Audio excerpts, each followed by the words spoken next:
mukomeje gutega amatwi radiyo ijwi ry'amerika.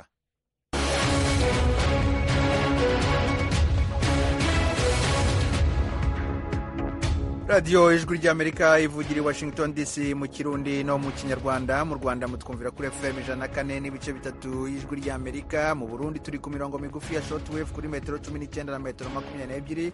ku badukurikira kuri internet turi live kuri wa3.radio.voa.com. mwiriho neza nshuti mwese muduteze amatwi. ni Edi Rwema ubasuhuza, mbaye ikaze mu makuru yacu y'aka kanya.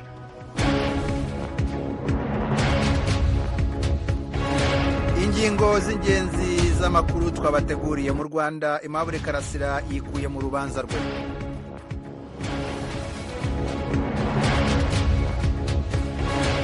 muri Repubulika ya Demokarasi ya Kongo uyu munsi umwe mu bakandida mu matora y'umukuru w'igihugu Moise Katumbi yahagaritse bimwe mu bikorwa bye byo kwiyamamaza.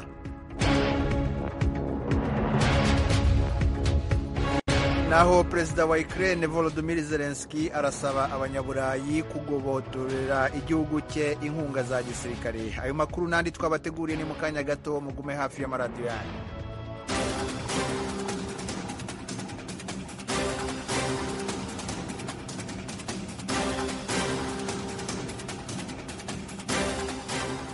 amakuru yacu tuyahere ku makuru avugwa hirya no hino ku isi. muri Repubulika ya Demokarasi ya Kongo uyu munsi umwe mu bakandida mu matora y'umukuru w'igihugu Moise Katumbi yahagaritse bimwe mu bikorwa bye byo kwiyamamaza kubera umutekano muke. inkuru twateguriwe na Oriane Itangishaka. ku munsi w'ejo wa kabiri abantu batari bake bararashwe barakomereka. ivyo vyabaye Katumbi ariko arashikiriza ijambo abanyagihugu mu kigwati ca Mwanda. ivyo vyatumye icuka kibi ciyongera mu bikorwa vyo kwiyamamaza mu gihe amatora ategekanijwe ku itariki 20 z'uku kwezi kwa 12.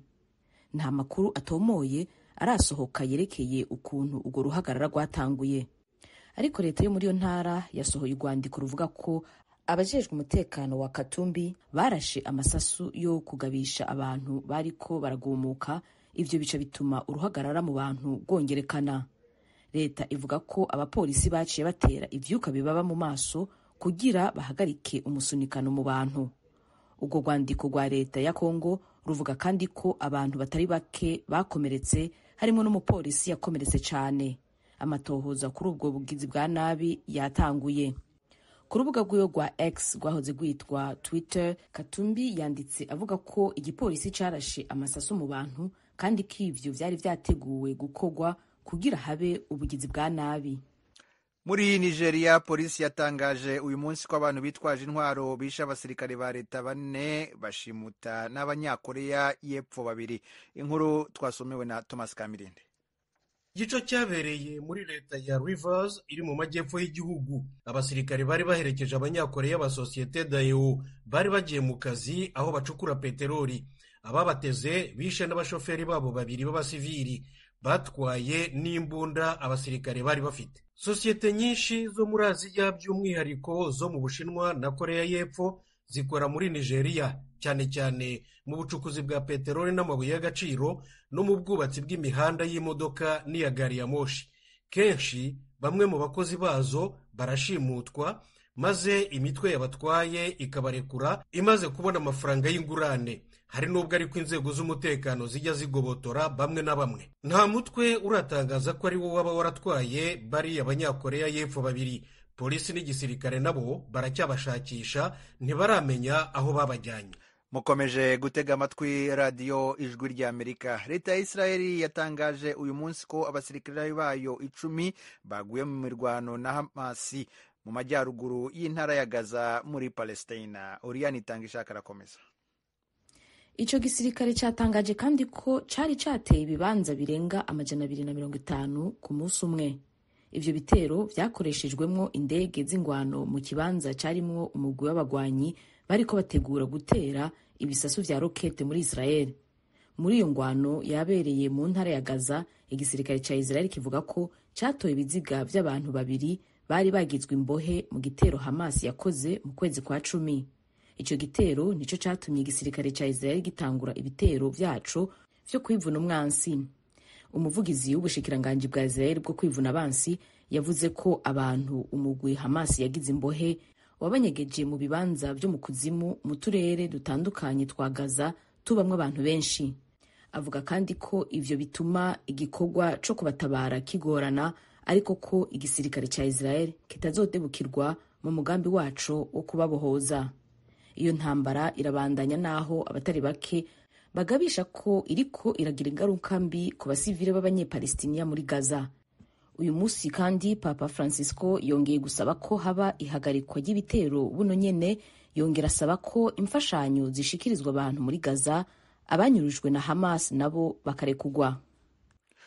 Perezida wa Ukraine Volodymyr Zelensky arasaba abanyaburayi kugobotorera igihugu cye inkunga za gisirikare. Yari mu nzira ataha kubutse mu ruzinduko muri Leta Zunze Ubumwe za Amerika. Kuri uyu wa gatatu mu gitondo yahagaze ku buryo butunguranye mu murwa mukuru wa Norvege Oslo, aho yagiranye inama n'abakuru b'ibihugu bitanu byo mu majyaruguru y'Uburayi, ni ukuvuga Norvege nyine, Swede, Denmark, Finland na Ireland. Kimwe ni Washington nabo yabasabye gusubukura inkunga baha igihugu cye. Mu kiganiro n'abanyamakuru ari kumwe na Minisitiri w'Intebe wa Norvege Jonas Gahr Store yavuze ati nibyo ntidushobora gutsinda intambara y'Uburusiya tudafite izi nkunga. Yongeye ko atari igihe cyo gucika intege. Haba muri Leta Zunze Ubumwe za Amerika haba no mu Burayi, inkunga baha Ukraine zarahagaze kubera impaka za politike bwite zabo bihariye.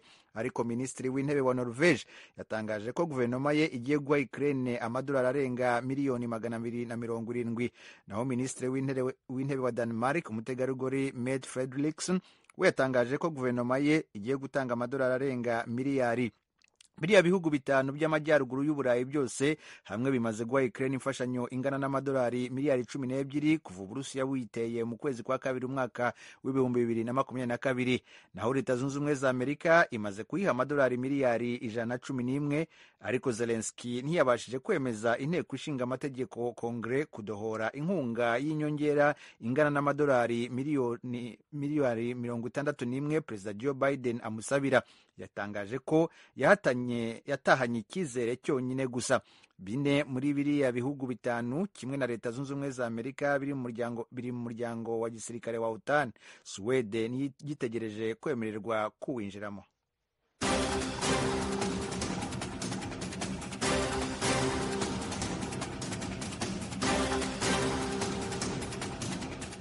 Mukomeje gutega amatwi radiyo Ijwi ry'Amerika ivugira Washington DC mu Kirundi no mu Kinyarwanda.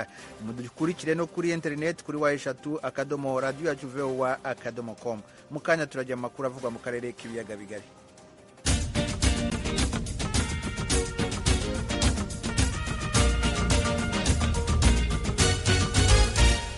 Amakuru yo mu karere k'ibiyaga bigari tuyahere mu Rwanda, aho kuri uyu munsi Aimable Karasira yikuye mu rubanza rwe. Yatangaje ko nta butabera arwitezemo.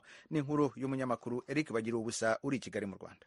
Ni urubanza rwaranzwe n'amagambo aremereye hagati ya Aimable Karasira uzaramba n'umucamanza ukuriye inteko iburanisha. Mbere yo kwiburanisha ritangira, Karasira yabanje kwibutsa urukiko ko nubwo yakunze kurugezaho iby'uburwayi bwe bwo mu mutwe ntirubiha agaciro, akirwaye kandi gereza imujyana kwa muganga. Yavuze ko iteka yaje kuburana agira ikibazo cy'ihungabana, avuga ko atabangamira urubanza ariko ko urukiko rugomba kumufata nk'udahari kuko arwaye.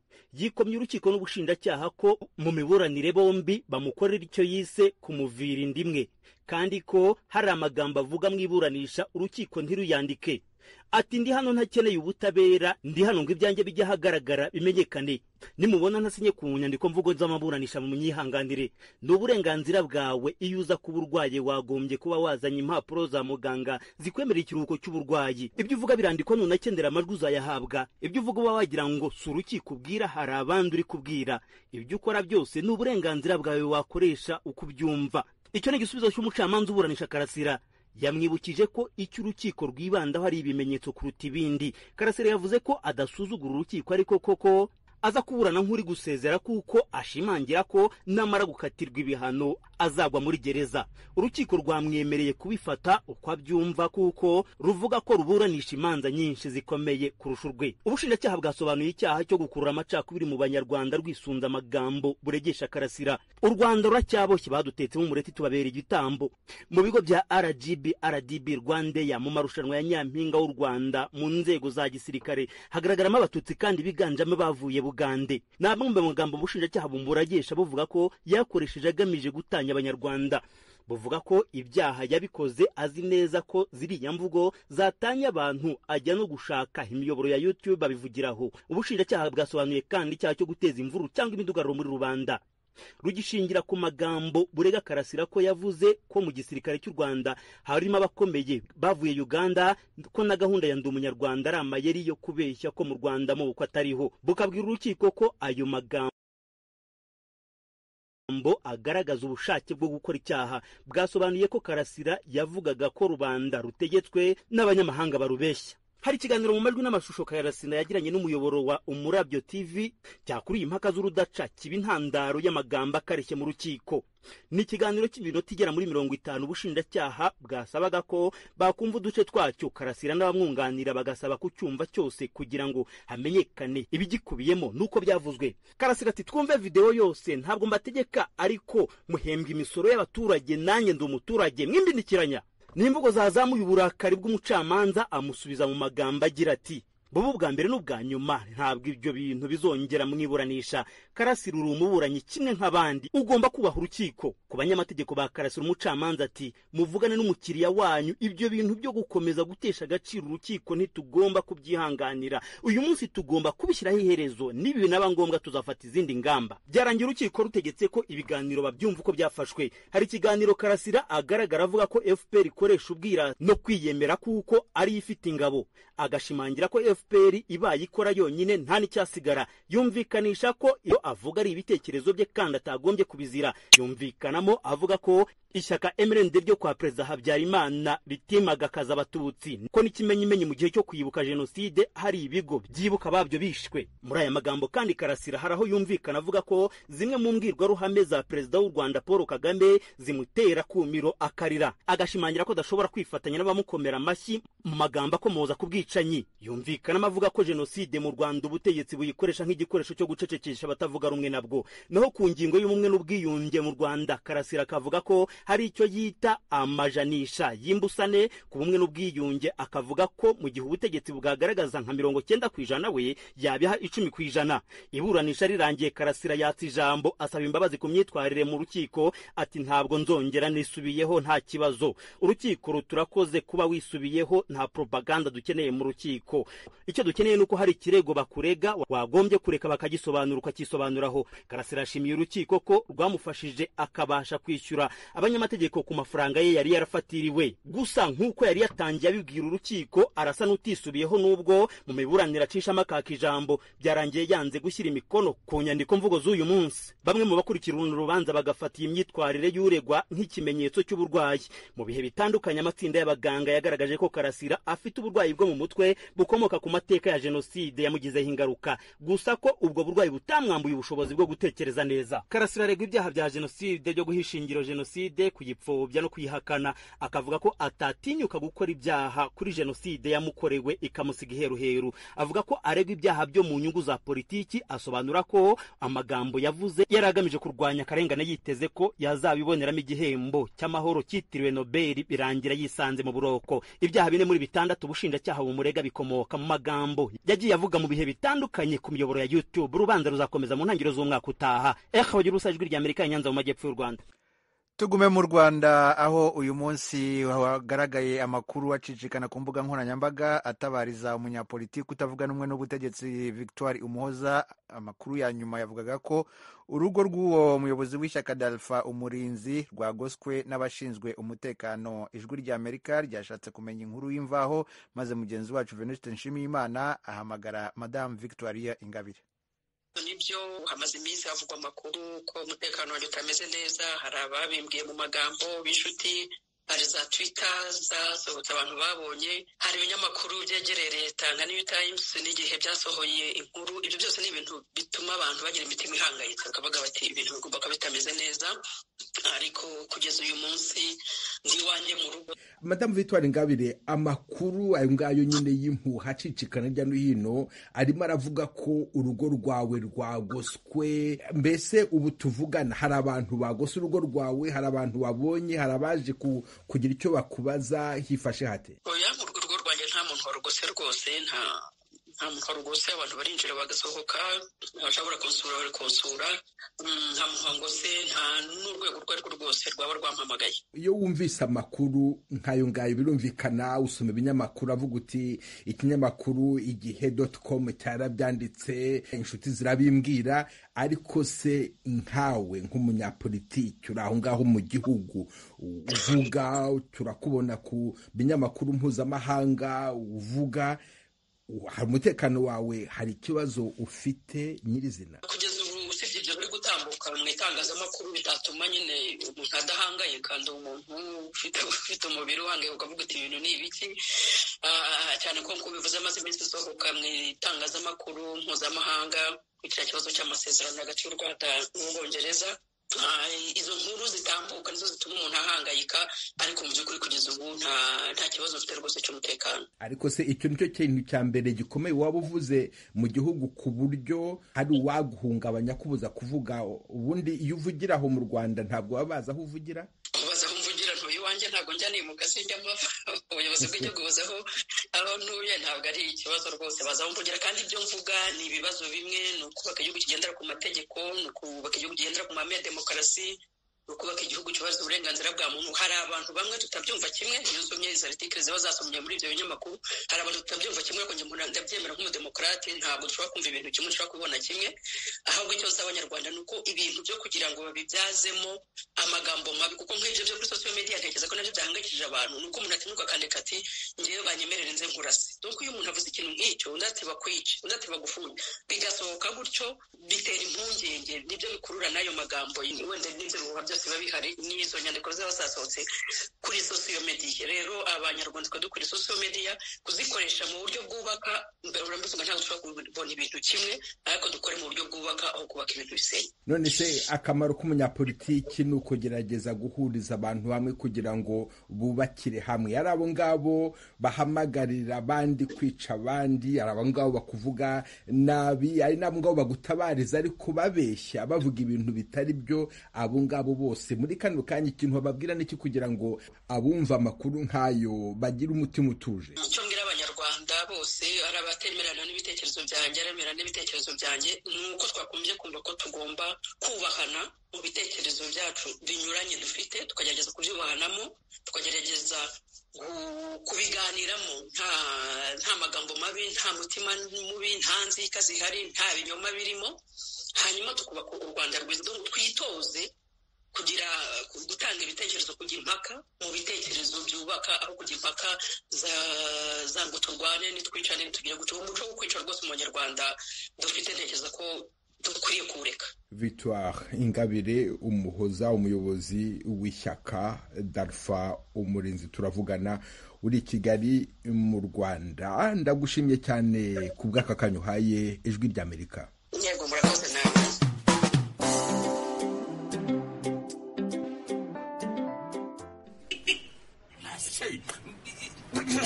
Urandeberara igira hirya ariko madamu, herego akwiriye ahantu hose, winyegera ariko abanyabugongera ntabwo njya mbizera, muri abanyamitwe. Gusekase ngo jewe ndi uw'ibihugu. Yego rata, uri umunyarusangikazi kuko nibo bagenda bimyozora nk'inka zabo. Uzi ko nabona uri umunyabugo neza neza. Dore wambaye nkabo, uravuga nabi ururimi rw'iwacu. Ariko abirasi bimuhumuruka mani. Shofe, wenda abona ashaka uri iwacu rusangi, uradutwara neza kandi ndakwizeye. Mie kwetu ni bugo. Ndiyo bugo. Wiki? Ni ukuvuga ko buri wese muri twebwe yagiye yibeshya ku wundi.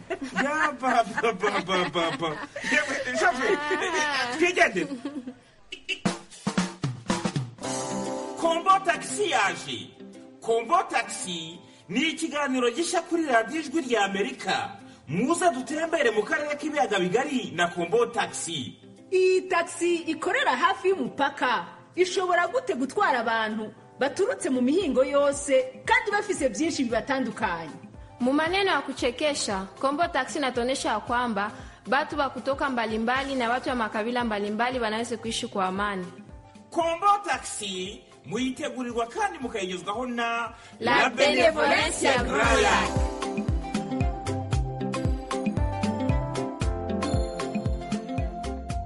Ikiganiro La Benevolencia tukibagezaho buri wa gatandatu no ku cyumweru. Tuve mu Rwanda tugiye mu Burundi. Abakora akazi ko kubaga ibitungwa muri zone Kanyosha ya komine Muha aho ni mu mujyi wa Bujumbura barasaba inzego z'ubutegetsi kubafasha kubona ibagiro rya kijyambere. Baravuga ko bamaze imyaka igera kuri 40 babagira hasi. Inkuru yateguwe n'Ijwi rya Amerika yifashishije abakunzi bayo mu Burundi, turegezwaho na Thierry Ndayishimiye ukorera i Kigali mu Rwanda. Ugeze muri ico kibanza c'ibagiro fata kibanza ryo mu bumanuko bwa komine Muha wakigwa n'umunuko urusazi ruduma hamwe n'ibikona biza muri ico kibanza gutoragura ibisigarira by'ibikoko bihabagirwa. Abakora uwo mwuga wo kubaga benshi bita abayangayanga bababazwa n'ingene bakorera uwo mwuga mu kibanza kitabereye. Ibagiro rimaze imyaka irenga nka 40 kuva tukiri mu Kanyosha gushikayo batwimurira ngaha mu Ruziba ntibaratwubakira. Iyo mu gihe imvura dusanzwe ko turakora imirimo hari n'igihe bisaba yuko tubanza tukarindira kugira imvura ihite bivanye n'urusanga rusha ruhaboneka. Aya macuniro tushobora no kwandura izindi ngwara zitandukanye, urabona haranuka nibiki n'ahantu hameze ukunde kuntu. Ushitse kuri iryo bagiro ibikorwa byo kubaga birangiye umuntu yibaza nimba inyama z'inka, ingurube, impene n'intama zirongwa mu mazi y'uruzi Mugere, ariko abakora uwo mwuga wo kubagira mu nkengera z'uruzi Mugere bavuga ko bakoresha amazi y'ibombo n'ahatagibonekeza muri ico kibanza. Alexandre Bazomora arongoye abayangayanga bakorera ku ibagiro ryo mu bumanuko bw'igisagara c'ubutunzi Bujumbura. Amazi tuvoma ya bombo Mugere dukoresha kubaga turabimenyereye, turafise ukuntu tubaga kuko twegeye umuntu wese bivana ico yize. Twe twiza akazi kacu na kudandaza inyama naho kubaga. Inyama tuzidandaza neza tukazibaga neza zifise isuku nta mucafu zako ziguma zimeze neza nta kibazo na kimwe mu kubaga dufise. Kubandanya babagira hasi ngo nta gaciro biha umwuga wabo wo kubaga no kudandaza inyama, bagasaba ko ibikorwa byo kububakira ibagiro rya kijambere byahagaze byorangizwa kugira baronke aho bakorera na rijya basanzwe batangishwa amakori n'amatagisi kuri buri gitungwa kibazwe. Ayo macunire nyene boyubaka gahera cyane bakaraba ukuntu bovidura ibyondo byagiyemwo kuko Tanganyika na Mugere byahuriye muri ayo macuniro. Sinzi ko babihevye cyane ko bakibikurikirana. Urabona aya macuniro arariha meri barinjiza amafaranga kuko amahera ngaho arinjira muri leta nimba arariya bakayatunganya bakayakora neza ku buryo umuntu ashobora gukora yatakibazo na kimwe. Musitanteri wa komine Muha arazi neza ko abayangayanga bakorera kuri ayo macuniro atubakiye kandi babagira hasi. Ibagiro uwo mutegetsi yita fata kibanza mu burengero bw'iryo bagiro rya Ruziba aho uruzi rwisuka mu kiyaga Tanganyika haboneka impome z'inyubako itarangiye kubakwa. Abakunzi b'Ijwi rya Amerika babwiwe nabo bakora umwuga wo kubaga ko ari ibagiro rya kijambere bari bemerewe ariko ibikorwa byahagaze kumvo batazi. Devote Ndayisenga musitanteri wa komine Muha nawe nyene avuga nk'abo bayangayanga, arabahumuriza akavuga ko nabo bafashanya mu bikorwa by'iterambere bariko bararaba uwariko yubaka iryo bagiro ibyamugoye kugira bikunde ryubakwe rirangire. Ayo macuniro ntarahera, hariho wari yaronse isoko yo kuyubaka mugabo ngira hari twamugoye gatoyi, ure tugiye kubandanya tumubaza ikiriko kiramucereza gituma atabandanya. Ure tugiye kubwira abo muri Fonike kugira nabo badufashe kugira ngo uwo muntu ashobore guheza ayo macuniro. Ibintu byifashe uko mu bumanuko bw'igisagara c'ubutunzi Bujumbura mu gihe mu buraruko bw'ico gisagara hoho hari ibagiro ryiza rikoresha ubuhinga bwa kijambere mu kubaga ibitungwa aho benshi bita ku macuniro muri quartier Kigobe ya zone Gihosha muri komine Ntahangwa, rikaba ryatanguye gukora kuva mu mwaka w'1960. arakoze cyane Thierry Ndayishimiye. Tuve mu Burundi tujye noneho muri Kongo, mu mujyi wa Uvira uri mu burasirazuba bw'icyo gihugu. Kuva ejo bari muri gahunda yo gukingira indwara ya kolera. Inkuru y'umunyamakuru Vedaste Ngabo. Iyi gahunda yo gukingira abantu kolera yatangiriye mu mujyi wa Uvira, yatangijwe na Minisitiri w'Ubuzima mu ntara ya Kivu y'Epfo Kinja Mwendanga, hafi y'umugezi wa Kalimabengi. Uyu muyobozi wari uherekejwe n'abakozi b'ishami rya Loni ryita ku buzima ndetse n'abayobozi b'uturere twa Fizi na Uvira babimburiye abandi mu guhabwa urukingo rwa kolera. Minisitiri Mwendanga avuga yuko icyo cyorezo kibasiye uturere tw'ubuzima dutandukanye. Notre gouvernement, avec l'appui de l'Organisation mondiale de santé, l'OMS, organise leta yacu itewe inkunga n'ishami rya Loni ryita ku buzima rya OMS yatangije gahunda y'iminsi 5 kuva tariki ya 12 kugeza tariki ya 17 z'ukwezi kwa 12 umwaka wa 2023, gahunda yo gukingira abantu kolera muri utwo turere tw'ubuzima mu rwego rwo kurokora ubuzima bw'abantu ndetse no kuyirinda. Iyi gahunda yo gukingira abantu kolera izagera ku barenga miliyoni n'ibihumbi 200 bo muri utu turere tw'ubuzima twa Fizi, Uvira, Minova ndetse na Shabunda. Uvira, Minova, Shabunda recevront les vaccins. Bamwe mu batuye mu karere k'ubuzima ka Uvira basanga iyi gahunda yo guhabwa urukingo rwa kolera ari ingenzi kuri bo, bitewe n'uko muri ibi bihe uyu mujyi wibasiwe n'imyuzure utuma bakoresha amazi mabi. Igituma cyane cyane ni utuzu twa sugumwe, amatoilette nka Kiromoni, hariho makartier menshi bakoresha amatoilette yitwa Mugono. Amatoilette ya Mugono nta profondeur agira, insazi zirasohoka muri toilette zikaja mu nzu. Imbavu ya kabiri, hariho abantu benshi banywa amazi ya Tanganyika, kandi ayo mazi aba arimo ntuzeye ayo mikrobe, aba ari mu mikrobe ya kolera. Ikibazo cya gatatu ni ubukene bw'amazi.